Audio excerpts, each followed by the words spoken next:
In the summer of 1876, the town of Diablo Flats, Texas, had a problem. It had several problems, actually. But the main one was this. It had gone through 4 sheriffs in 18 months. The first one had been shot. The second one had been run out of town. The third one had lasted 11 days before deciding that the money was not worth it. The fourth one had not even unpacked his bags. Diablo Flats was not a town that was easy to law. It sat at the crossroads of 3 cattle trails, which meant that on any given night it had several hundred cowboys passing through. Several hundred cowboys with money and thirst and the particular energy of men who have been on a trail for 6 weeks and have arrived somewhere that sells whiskey. It had 4 saloons, 2 gambling houses, a hotel that asked no questions, and a jail that had never once held anyone for more than 3 days. Because whoever you put in it, their friends came and got them out, usually through the wall. The town council of Diablo Flats met in emergency session in July of 1876. There were 5 of them, earnest men, frightened men who had built businesses in Diablo Flats because the cattle trade was profitable, and who were now watching those businesses suffer. Because nobody with sense stopped in a town where the law was a suggestion. They needed a sheriff, a real one. The problem was that word had gotten around about the 4 previous sheriffs. Nobody was applying. Nobody sensible anyway. The council had received 3 applications in the past month. One from a man who was clearly more interested in the authority than the responsibility. One from a man who was drunk when he applied and could not be found afterward. And one from a woman. The council looked at the woman's application for a long time. Her name was Augusta Vane, age 34. Former deputy sheriff of Laredo County. Trained by her father who had been a Texas Ranger for 22 years. References from 3 county sheriffs. A letter from a federal marshal in San Antonio who described her as the most capable law officer he had encountered in 15 years of federal service.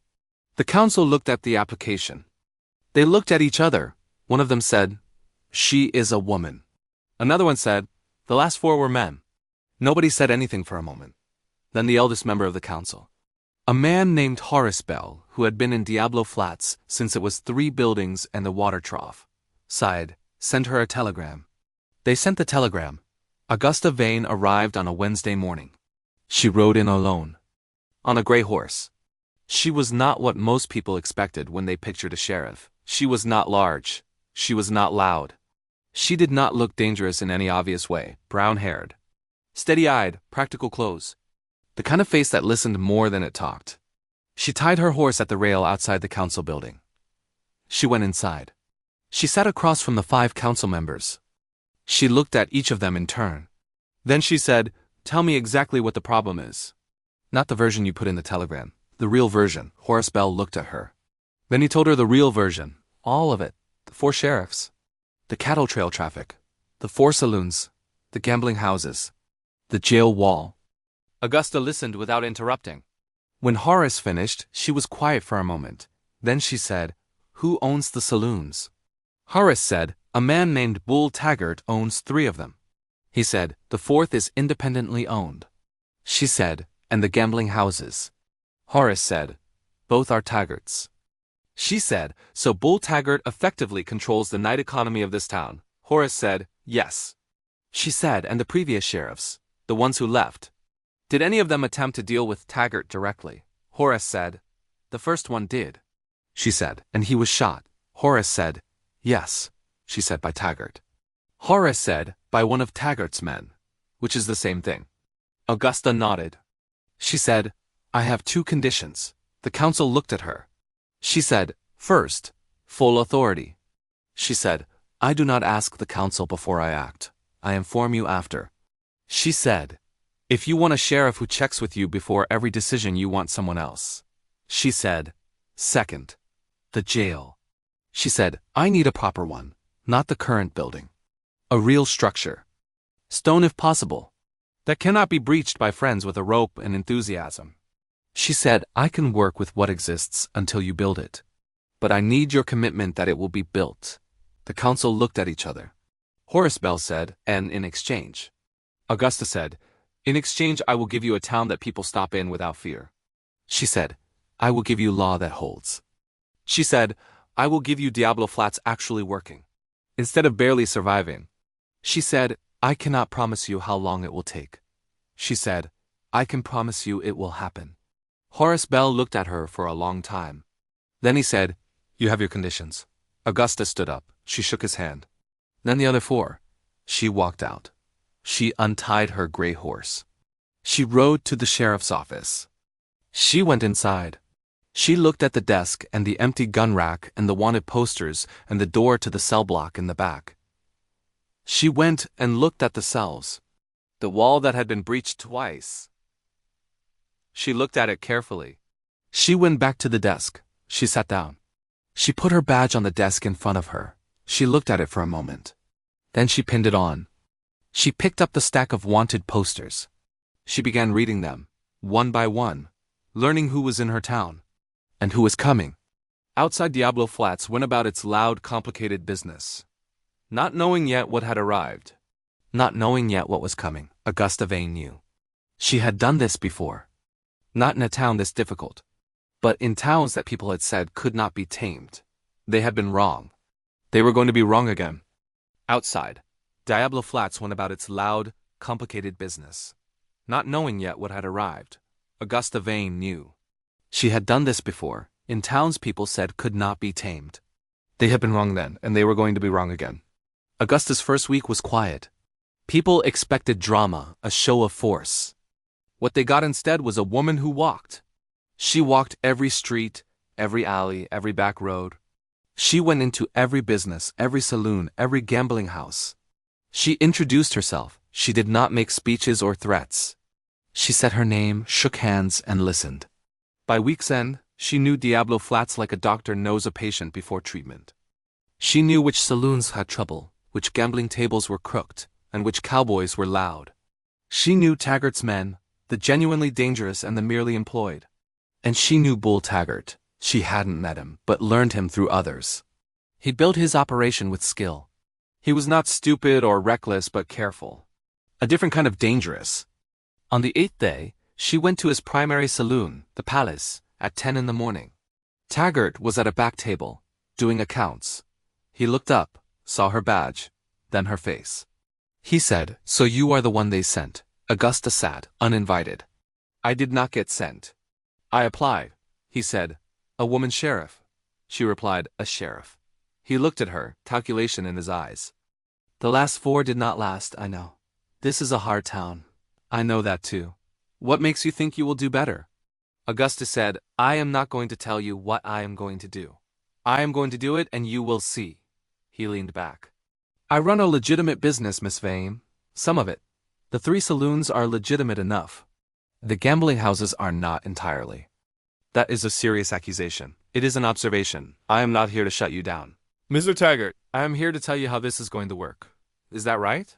Yes, this town is going to have law, real law. Cowboys will drink, gamble, and spend their money without killing each other or terrorizing people. Your businesses will benefit. A town with law is a town people choose to stop in. A town people choose to stop in is better for your income than a town people avoid. And if some of my operations are not entirely within the law as you see it, then we will have a conversation about those operations. One at a time. I am not interested in destroying what you have built. I am interested in Diablo Flats working. And if my interests and your law conflict? She said, then your interests will lose. Taggart looked at her for a long time. You are not like the others. No, I am not. She stood up. Good morning, Mr. Taggart. She walked out, his eyes on her back. The first real test came 4 days later.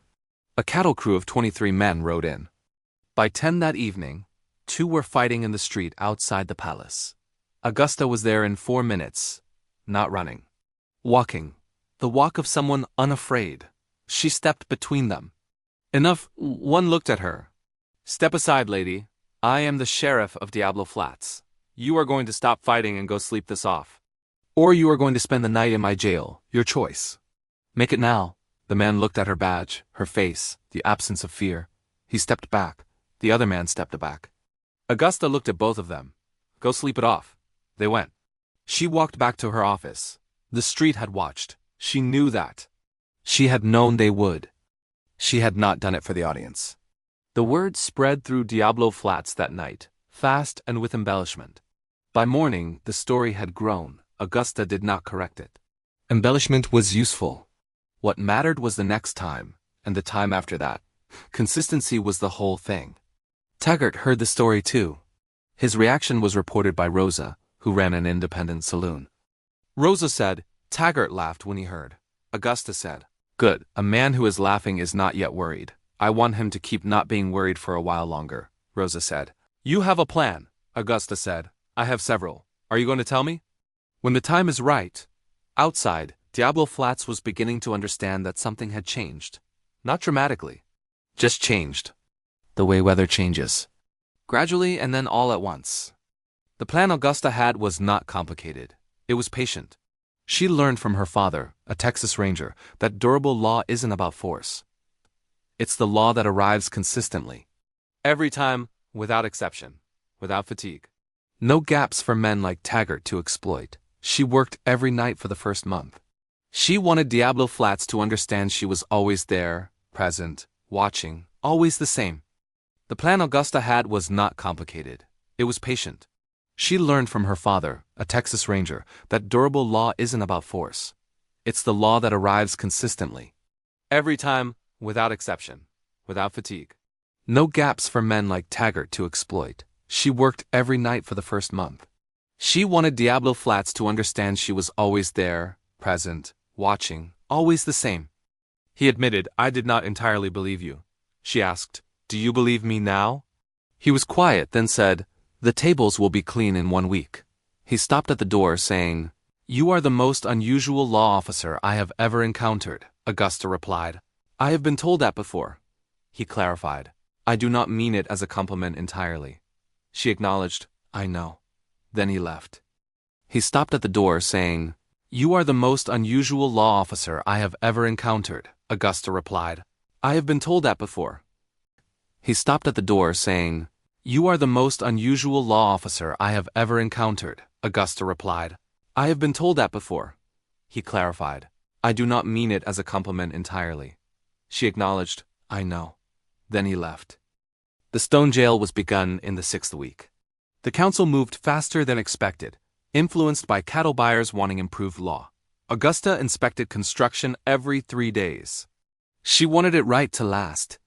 A lasting jail is a statement. This law is permanent. Inspected construction every 3 days. She wanted it right to last. A lasting jail is a statement. This law is permanent. The biggest test came in the 8th week. 30 men from the Double Cross Ranch rode into Diablo Flats on a Friday evening. At midnight, Deck Purvis emerged with 4 men, looking like he was building towards something.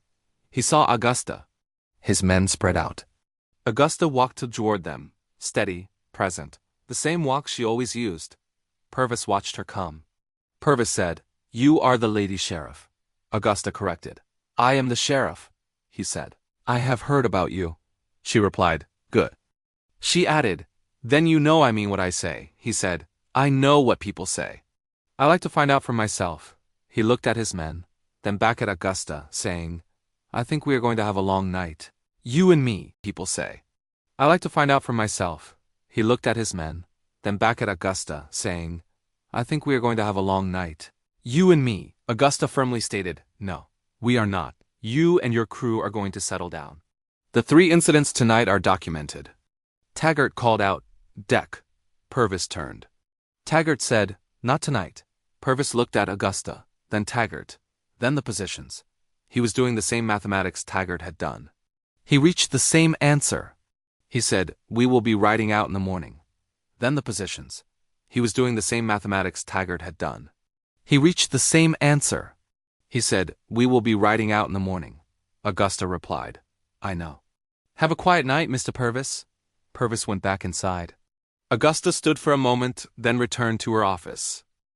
Augusta said, Mr. Bell, I have been considered longer than necessary my entire career. I am used to it. What matters is the result. He agreed, Yes, the result is considerable. He went home. Augusta sat at her desk, looking at wanted posters and her badge. He went home. Augusta sat at her desk, looking at wanted posters and her badge. She thought about Diablo Flats 8 weeks ago and tonight. The stone jail, Taggart, Horace, Vicente, the residents on the roof. Augusta Vane inspected every wall, door, and lock. She understood that the tools of law are only as good as the permanence of their structures. Alejandro Cruz had built something truly permanent. Stone walls 2 feet thick, iron doors that did not rattle. Augusta noted his pride, appreciating the small things that revealed true belief. The first prisoner, a man who robbed the general store with an unloaded gun, was in a cell by 5. 3 days later, the circuit judge rode into Diablo Flats on an actual schedule, a first for the town. He sat with Augusta's organized documentation for 2 hours, 3 cases, evidence, witnesses identified. He convicted all 3, shook Augusta's hand, and promised to return in 6 weeks. Augusta understood a scheduled judge meant law had consequences beyond the jail, extending into the courts. The change in Diablo Flats was not dramatic but cumulative and patient, showing in small things. A lawful town is not a quiet town. Augusta built consequence and boundary, not silence or emptiness. Things that should not happen do not, because people understand the unwanted outcomes. Cattle Cruz rode out saying, "You can stop there now. It is rough, but it is safe enough." More crews stopped, more money moved, and suffering businesses began to recover. The final piece came in the 11th week. Young dealer Marcus Webb walked into Augusta's office. He brought 4 months of secret documentation about Cole Garrett, who was stealing from Taggart. Augusta looked at it and said, "It is enough." She spoke to Taggart first, honoring her word that his legitimate operations were safe. Taggart, very still, said, "I did not know." Augusta arrested Cole Garrett that afternoon.